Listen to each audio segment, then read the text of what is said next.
Calvin പെർഫ്യൂംസിൻ്റെ 44ാമത്തെ വീഡിയോയിലേക്ക് എല്ലാവർക്കും സ്വാഗതം. ഓണം വരുന്നു. അഡ്വാൻസ് ആയിട്ട് എല്ലാവർക്കും എൻ്റെ ഹൃദയം നിറഞ്ഞ ഓണാശംസകൾ. ഇന്ന് ഞാൻ പരിചയപ്പെടുത്താൻ പോകുന്ന പെർഫ്യൂം ഇത് കാണുന്ന എല്ലാവർക്കും സുപരിചിതമായ പെർഫ്യൂമാണ്. ലോകത്തിലെ ഒരു നമ്പർ 1 പെർഫ്യൂം എന്ന് മറ്റ് പലരും വിശേഷിപ്പിക്കുന്ന ഒരു പെർഫ്യൂം. ഞാൻ ആക്ച്വലി ഈ വീഡിയോ ഇതിനു മുമ്പ് പറയാഞ്ഞത് എന്താണെന്ന് വെച്ച് കഴിഞ്ഞാൽ ഇതറിയാത്ത ആരും ഉണ്ടാവില്ല. അതുകൊണ്ടാണ് ഞാൻ ഈ ഒരു വീഡിയോ ഇതിനു മുമ്പ് ഒന്നും പറയാതിരുന്നത്. പക്ഷെ നമുക്ക് ഇഷ്ടംപോലെ കസ്റ്റമേഴ്സ് ഷോപ്പിൽ വരുന്ന എൻ്റെ കസ്റ്റമേഴ്സ് എല്ലാം നമുക്ക് ഫ്രണ്ട്ലി പോലെയാണ്. അവർ നമ്മളോട് ഒരുപാട് കാര്യങ്ങൾ സംസാരിക്കും, ഇവിടെ വന്ന് വർത്താനം പറഞ്ഞൊക്കെ ഇരിക്കും. അപ്പോൾ അവർ പറഞ്ഞിട്ട് അത് ചെയ്യണം എന്ന് പറഞ്ഞത് കൊണ്ട്, റിപ്പീറ്റഡ് ആയിട്ട് ആവശ്യപ്പെട്ടത് കൊണ്ട് മാത്രമാണ് ഞാൻ ഈ ഒരു വീഡിയോ ചെയ്യുന്നത്. ആക്ച്വലി ഇതൊരു ഫ്രഞ്ച് പെർഫ്യൂമാണ്, പാരീസിൻ്റെ പെർഫ്യൂമാണ്. 2010 റിലീസ് ചെയ്ത ഒരു പെർഫ്യൂമാണ്. ഞാൻ ഒന്നുകൂടി പറയാം, ആ കമ്പനിയുടെ 250ാമത്തെ ആനിവേഴ്സറി ഡേയിൽ അവർ ലോഞ്ച് ചെയ്തൊരു പെർഫ്യൂമാണ്. അപ്പോൾ എത്രയോ വർഷം പഴക്കമുള്ള ആ കമ്പനിയാണ്, അവരുടെ പെർഫ്യൂമാണെന്നുള്ളത് ജസ്റ്റ് ഒന്ന് മനസ്സിലാക്കുക. വേറെ ഒന്നുമല്ല, നമ്മുടെ സ്വന്തം ക്രീഡ് അവാൻഡസ് എന്നുള്ള പെർഫ്യൂം. പല യൂട്യൂബേഴ്സും ഇത് വേൾഡിലെ നമ്പർ 1 പെർഫ്യൂമാണ്, ഇതില്ലെങ്കിൽ പെർഫ്യൂം ഇല്ല എന്നൊക്കെയാണ് പറയുന്നത്. ആക്ച്വലി ഈ പെർഫ്യൂമിൻ്റെ പ്രത്യേകത എന്താണെന്ന് വെച്ച് കഴിഞ്ഞാൽ, നമുക്ക് ഒരുപാട് നോട്ട്സുകൾ അറിയാം. Floral notes, fruity notes, spicy, woody, ഇങ്ങനെ പല നോട്ട്സുകൾ അറിയാം. നമുക്കറിയാവുന്ന എല്ലാ നോട്ട്സുകളും ഈ പെർഫ്യൂമിലുണ്ട് എന്നുള്ളതാണ് ഇതിൻ്റെ ഒരു പ്രത്യേകത. എല്ലാം കൊണ്ടൊരു കോമ്പിനേഷനാണ് ഈ പെർഫ്യൂം. അതിനകത്ത് വേറൊരു മനോഹരമായ ഒരു ഹിസ്റ്ററിയും കൂടി ഉണ്ട് ഈ പെർഫ്യൂമിൽ. ഈ പെർഫ്യൂമിൻ്റെ ബോട്ടിൽ, ഒറിജിനൽ ബോട്ടിൽ നിങ്ങൾ ശ്രദ്ധിച്ച് കാണുമായിരിക്കും, അതിനകത്ത് വാളും പരിചയം ഒക്കെയുള്ള ഒരു എംബ്ലം അതിൻ്റെ അകത്തുണ്ട്. വേറെ ഒരു വ്യക്തി കുതിരപ്പുറത്ത് പോകുന്ന ഒരു പടം അതിൻ്റെ അകത്തുണ്ട്. അതിൻ്റെ അർത്ഥം എന്താണെന്ന് വെച്ച് കഴിഞ്ഞാൽ, ഈ പെർഫ്യൂം ഉണ്ടാക്കിയേക്കുന്ന ആള് നെപ്പോളിയൻ ബൊണപ്പാർട്ടിൻ്റെ ഒരു വലിയൊരു ആരാധകനാണ്. അദ്ദേഹത്തിൻ്റെ ലൈഫ് ഹിസ്റ്ററി ഭയങ്കരമായിട്ട് ഇൻസ്പയർ ചെയ്തിട്ടുള്ള ഒരാളാണ് അദ്ദേഹം. അപ്പോൾ അദ്ദേഹത്തിൻ്റെ വേണ്ടി ഡെഡിക്കേറ്റ് ചെയ്തുകൊണ്ട് ഉണ്ടാക്കിയ ഒരു പെർഫ്യൂമാണ് ഈ ക്രീഡ് അവാൻഡസ് എന്ന് പറയുന്നത്. അദ്ദേഹം അതിൽ ചെയ്തിരിക്കുന്ന മനോഹാരിത വളരെ വിചിത്രമാണ് കേട്ടോ. അതിലുള്ള ഓരോ ഇൻഗ്രീഡിയൻസും നെപ്പോളിയൻ ബോണപ്പാർട്ടുമായിട്ട് എന്തെങ്കിലുമൊക്കെ ബന്ധമുണ്ട്. അതിലെടുത്തിരിക്കുന്ന ബ്ലാക്ക് കറണ്ട്, അങ്ങനെയുള്ള ഓരോ ഇൻഗ്രീഡിയൻസും അദ്ദേഹത്തിൻ്റെ നാട്ടിലുള്ള ഫ്രൂട്ട്സും പൂക്കളും ഒക്കെയാണ് എടുത്തിരിക്കുന്നത്. ഓരോ ഇൻഗ്രീഡിയൻസും എന്തെങ്കിലുമൊക്കെ രീതിയിൽ അദ്ദേഹമായിട്ട് ലൈഫ് ഇൻസ്പയർ ചെയ്തിരിക്കുന്ന ഒരു പെർഫ്യൂമാണ്. അതുകൊണ്ടാണ് ആ പെർഫ്യൂമിൻ്റെ ബോട്ടിലും പെർഫ്യൂമിൻ്റെ കുപ്പിയിലും ഒക്കെ ആ നെപ്പോളിയൻ ബോണപ്പാർട്ടിൻ്റെ ചിത്രവും അദ്ദേഹത്തിൻ്റെ ആയുധവും വാളും പരിചയമൊക്കെ അങ്ങനെ പലതും അതിൻ്റെ അകത്ത് പ്രിൻ്റ് ചെയ്തിരിക്കുന്നത്, മീൻസ് എംബ്ലം ചെയ്തിരിക്കുന്നതിൻ്റെ അകത്ത്. നമ്മളതിൻ്റെ റിവ്യൂസൊക്കെ കാണുകയാണെന്നുണ്ടെങ്കിൽ, ഈ പെർഫ്യൂമിൻ്റെ റിവ്യൂസൊക്കെ കേൾക്കുകയാണെന്നുണ്ടെങ്കിൽ, അതിൽ പറയുന്ന ഒരു ബിഗ്ഗസ്റ്റ് നെഗറ്റീവ് അതൊന്ന് ഞാൻ ആദ്യമേ പറയുക, അതിൻ്റെ ലാസ്റ്റിംഗ് ആണ്. അതിൻ്റെ ലാസ്റ്റിംഗ് നമ്മുടെ കേരള ക്ലൈമറ്റിൽ അത്ര അധികം ലാസ്റ്റിംഗ് കിട്ടില്ല. ഒരു AC ആംബിയൻസ് ഒക്കെ ആണെങ്കിൽ ഒരു 4 to 5 hours ഡെഫിനറ്റ്ലി കിട്ടും. പക്ഷേ ഔട്ട്സൈഡ് പോയി കഴിഞ്ഞാൽ അതിനൊരു ലാസ്റ്റിംഗ് കുറവാണ്. പിന്നെ അതിൻ്റെ അകത്ത് പറഞ്ഞിരിക്കുന്ന ഒരു നെഗറ്റീവ്, അതിൻ്റെ ബാച്ചുകൾ തമ്മിൽ മണത്തിൽ വ്യത്യാസമുണ്ട് എന്നുള്ളതാണ്. ഒരു ബാച്ച് എടുത്ത് ഉപയോഗിക്കുന്നതും അടുത്ത ബാച്ച് എടുത്ത് ഉപയോഗിക്കുമ്പോൾ തമ്മിൽ മണത്തിൽ ചെറിയൊരു വ്യത്യാസമുണ്ട് എന്നുള്ളതാണ് അതിൽ പറഞ്ഞിരിക്കുന്ന ഒരു പ്രോബ്ലം.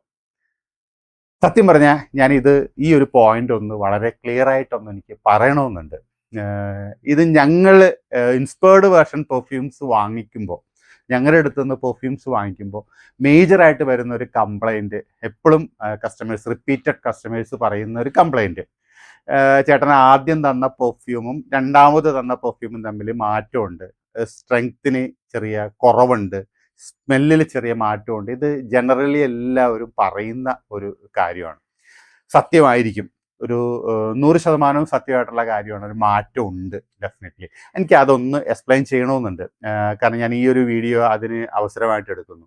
2-3 കാരണങ്ങളാണ് ആ മാറ്റം വരുന്നതിൻ്റെ മെയിൻ കാരണങ്ങൾ. ഒന്നാമത്തെ ഒരു കാരണം എന്ന് പറഞ്ഞാൽ നമ്മുടെ നോസിൻ്റെ ഒരു സയൻസ്. വേറൊന്നുമല്ല, നമുക്ക് ഒരേ മണം കണ്ടിന്യൂസ്ലി നമുക്ക് അനുഭവിച്ചുകൊണ്ടിരിക്കുമ്പോൾ അതിൻ്റെ സ്ട്രെങ്ത് കുറഞ്ഞു വരും. ഫസ്റ്റ് ടൈം നമ്മൾ അടിക്കുമ്പോൾ കിട്ടുന്ന ഒരു സ്ട്രെങ്ത് ഒരു റിപ്പീറ്റ് ചെയ്ത് ആ സെയിം പെർഫ്യൂം അടിക്കുമ്പോൾ നമുക്ക് കിട്ടില്ല. അപ്പോൾ നമ്മൾ വിചാരിക്കുന്നു നമ്മുടെ പെർഫ്യൂംസിൻ്റെ സ്ട്രെങ്ത് കുറഞ്ഞിരിക്കുകയാണ്, ആദ്യത്തെ തന്നതിൻ്റെ സ്ട്രെങ്ത് ഇല്ല എന്നൊരു തോന്നൽ നമ്മുടെ മനസ്സിൽ വരും. പക്ഷെ നമുക്ക് ആ മണം കിട്ടാത്തത് കൊണ്ടാണ് അതിൻ്റെ മെയിൻ റീസൺ. മണം ഉണ്ടാവും.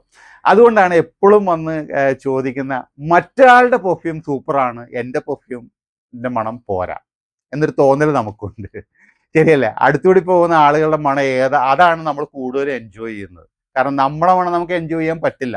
കാരണം അതിൽ നമ്മൾ മൂക്ക് അതിൽ അഡ്ജസ്റ്റഡ് ആയി പോയി. ഇപ്പോൾ ഉദാഹരണം, ഈ ഒരു റൂമിൽ ഒരാൾ കയറി വന്നു കഴിഞ്ഞാൽ, എൻ്റെ ഷോപ്പിലേക്ക് ഒരാൾ കയറി കഴിഞ്ഞാൽ ഫസ്റ്റ് ടൈം തന്നെ മൂക്ക് പൊത്തും. അത്രയ്ക്ക് ഹെവി സ്മെല്ലാണ് ഇതിൻ്റെ അകത്ത്. എന്നോട് ചോദിക്കുകയും ചെയ്യും, ചേട്ടൻ എങ്ങനെ ഇതിൻ്റെ അകത്ത് ഇരിക്കണേന്ന് ചോദിക്കുകയും ചെയ്യും. ആക്ച്വലി എനിക്ക് അതിൻ്റെ അകത്ത് സ്മെല്ലില്ല.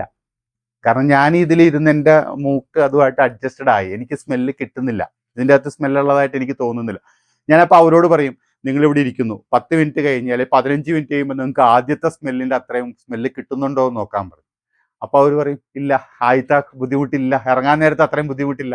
സെയിം തിങ് ഇത് തന്നെയാണ് പെർഫ്യൂമിലും നമുക്ക് വരുന്ന ഒരു മെയിൻ ഇഷ്യൂ. റിപ്പീറ്റഡ് പെർഫ്യൂംസ് ഉപയോഗിക്കുമ്പോൾ നമുക്ക് മണം കുറഞ്ഞു വരുന്നതായിട്ട് തോന്നും. അതൊരു മെയിൻ റീസണാണ്. രണ്ടാമത് ശരിക്കുമുള്ളൊരു പ്രശ്നമുണ്ട്. ഞങ്ങളെപ്പോലെയുള്ള ആളുകൾ പെർഫ്യൂംസിൻ്റെ ഓയിൽസ് വാങ്ങിക്കുമ്പോൾ, ഞങ്ങൾ ആദ്യം ഒരു 2 ലിറ്റർ ഓയിൽ വാങ്ങിക്കുന്നു. ആ ഓയിലിൻ്റെ ആദ്യത്തെ ഇൻറ്റൻസിറ്റിയും അവസാനം എടുക്കുമ്പോൾ ആ ഓയിലിൻ്റെ തീരാറായി കഴിയുമ്പോൾ ഉണ്ടാകുന്ന ഇൻറ്റൻസിറ്റിയും തമ്മിൽ ചെറിയ വ്യത്യാസമുണ്ട്. കാരണം പെർഫ്യൂംസ് ഇരിക്കുന്തോറും, ഓയിൽസ് ഇരിക്കുന്തോറും അതിൻ്റെ, അതായത് ഇൻക്യുബേഷൻ വരുന്തോറും അതിൻ്റെ സ്ട്രെങ്ത്തിൽ വ്യത്യാസം വരും, സ്മെല്ലിൽ ഒരു ചെറിയൊരു ചേഞ്ച് വരുന്നുണ്ട്. അതുപോലെ തന്നെയാണ് പുതിയ ബാച്ച് മേടിക്കുമ്പോൾ. ചിലപ്പോൾ ലാസ്റ്റ് ഇവിടെ ഇരുന്നേച്ച ബോട്ടിലിൽ നിന്ന് അവസാനത്തെ പെർഫ്യൂം ഉണ്ടാക്കി കഴിഞ്ഞ് പുതിയ ബാച്ച് വന്ന് ഫ്രഷ് പെർഫ്യൂം ഉണ്ടാക്കുമ്പോഴും ഒരേ സാധനം തന്നെയാണെങ്കിലും മണത്തിൽ ചെറിയ വ്യത്യാസം വരും. ആ ഒരു ഇൻക്യുബേഷനിൽ വരുന്നൊരു വ്യത്യാസമാണ്. അതും വരും. കളറിൽ തന്നെ വ്യത്യാസം വരുന്നുണ്ട്. ഓയിലിൻ്റെ കളറിൽ തന്നെ കുറേ നാളിരിക്കുമ്പോൾ ചെറിയ വ്യത്യാസം വരുന്നുണ്ട്. അത് പെർഫ്യൂമിൻ്റെ സ്മെല്ലിലും ചെറിയ വ്യത്യാസങ്ങൾ വരുന്നുണ്ട്. ഈ 2 മെയിൻ കാരണങ്ങൾ ഞങ്ങൾക്ക് വരുന്നുണ്ട്. ഒറിജിനൽ പെർഫ്യൂമിൽ തന്നെ അത് വരുന്നുണ്ടെന്നേ, ബാച്ച് മാറുമ്പോൾ വ്യത്യാസം വരുന്നുണ്ട്. അപ്പോൾ സ്വാഭാവികമായിട്ടും നമ്മുടെ പെർഫ്യൂംസിൽ അത് വരുമല്ലോ. ഈ ഒരു നെഗറ്റീവാണ് ക്രീഡ് അവാൻഡസിനെ പറ്റി മൊത്തത്തിൽ പറയുമ്പോൾ ഉണ്ടാകുന്നത്. ലാസ്റ്റിങ്ങിൻ്റെ ഒരു ചെറിയൊരു പ്രോബ്ലവും ഈ ബാച്ച് മാറുന്നതും തമ്മിലുള്ളതും ഉള്ളൊരു വ്യത്യാസം. ഇതാണ് ക്രീഡ് അവാൻഡസിൽ. പക്ഷെ അല്ലാത്ത അതിൻ്റെ അകത്ത് പ്ലസ് പോയിന്റ്സുകൾ 100 കണക്കിന് പ്ലസ് പോയിന്റ്സുകളാണ്. ഇത് രസമുള്ള മണമെന്ന് അറിയാമോ? പൈനാപ്പിളിൻ്റെ നോട്ട്സ്, ജാസ്മിൻ, റോസ്, നല്ല മസ്കി സ്മെല്ല്, ആംബറിൻ്റെ സ്മെല്ല്, അങ്ങനെയുള്ള വിവിധ ഫ്രാഗ്രൻസുകളുടെ ഒരു കോമ്പിനേഷനാണ് അത്. നല്ല രസം. ഒരു സിട്രസ് വൈബിൽ അങ്ങനെ സ്റ്റാർട്ട് ചെയ്തിട്ട് ഒരു വുഡി നോട്ട്സ്, ആംബർ നോട്ട്സിലേക്ക് എൻഡ് ചെയ്യുന്ന ഒരു പെർഫ്യൂമാണ്. ഒരുപാട് പെർഫ്യൂം ഈ കാറ്റഗറിയിൽ ഉണ്ടെങ്കിലും ഇതിൻ്റെ ഒരു കോമ്പിനേഷൻ, ഒരു ഹെവി, എന്താ പറയുക, ഒരു സൂപ്പർ വൈബാണ് ഇതിൻ്റെ അകത്ത്. ലാസ്റ്റിംഗ് എന്നുള്ളൊരു കാര്യം നമ്മളൊന്ന് മറക്കുകയാണെന്നുണ്ടെങ്കിൽ, ഒന്ന് അവോയ്ഡ് ചെയ്യുകയാണെന്നുണ്ടെങ്കിൽ, നമുക്ക് ഒരു പ്രാവശ്യം കൂടി ടോപ്പപ്പ് ചെയ്താൽ പോരെ, അതങ്ങ് ഒഴിവാക്കുകയാണെന്നുണ്ടെങ്കിൽ എത്ര മനോഹരമായ പെർഫ്യൂം ആണെന്നറിയാമോ? നമുക്ക് ഏത് ഒക്കേഷനിൽ ഉപയോഗിക്കാം. ഓഫീസിൽ പോകണമെങ്കിൽ ഓഫീസിൽ ഉപയോഗിക്കാം, പാർട്ടി വെയർ ആയിട്ടാണെങ്കിൽ പാർട്ടി വെയർ ആയിട്ട് ഉപയോഗിക്കാം. ഇത്രയും എവിടെ വേണമെങ്കിലും ഓൾ ഒക്കേഷൻ പെർഫ്യൂംസ് എന്ന് വേണമെങ്കിൽ നമുക്ക് ഈസി ആയിട്ട് ഇതിനെ പറയാവുന്നൊരു പെർഫ്യൂമാണ് ക്രീഡ് അവാൻഡസ്. ഇത് കഴിഞ്ഞിട്ട് അവർ ഇതിൻ്റെ ഒരു ലേഡീസ് വെർഷനും കൂടി ഇറക്കിയായിരുന്നു. ക്രീഡ് അവാൻഡസ് ടു ഹർ എന്നും പറഞ്ഞൊരു പെർഫ്യൂം കൂടി ഇറക്കി. ഓൾമോസ്റ്റ് നോട്ട്സുകളൊക്കെ സെയിം തന്നെയാണ്. കുറച്ചൊരു ഫ്രൂട്ടി നോട്ട്സുകൾ കയറ്റി എടുത്തിട്ടുണ്ട്. കോമ്പിനേഷൻ ഡിഫറെൻ്റ് ആക്കിയിട്ട് ഫ്രൂട്ടി നോട്ട്സ് കുറച്ചും കൂടി ഹയർ ഇതിലേക്ക് എടുത്തിട്ട് ലേഡീസിന് കുറച്ചും കൂടി ഇഷ്ടപ്പെടുന്ന രീതിയിൽ ആ പെർഫ്യൂം ക്രിയേറ്റ് ചെയ്തിട്ടുണ്ട്. അതും നല്ല മനോഹരമായ പെർഫ്യൂമാണ്. അങ്ങനെ ഈ 2 പെർഫ്യൂംസ് നമ്മുടെ ഷോപ്പിലുണ്ട്. നമ്മൾ ഷോപ്പ് തുടങ്ങിയ കാലം തൊട്ടേ ഉള്ള പെർഫ്യൂംസ് തന്നെയാണ് കേട്ടോ ഇത് ഉള്ളത്. ഒരുപാട് ആളുകൾ മേടിച്ചുകൊണ്ട് പോകുന്നൊരു പെർഫ്യൂമാണ്. പിന്നെ കൂടുതൽ കോമൺ ആയതുകൊണ്ടാണ് ഞാൻ അതിനെപ്പറ്റി പറയാതിരുന്നത്. ഇനി അടുത്ത വീഡിയോയിലേക്ക് പുതിയ പെർഫ്യൂം പരിചയപ്പെടുത്തുന്നവരേക്കും എല്ലാവർക്കും ഒന്നും കൂടി ഓണാശംസകൾ നൽകിക്കൊണ്ട് ടാറ്റ.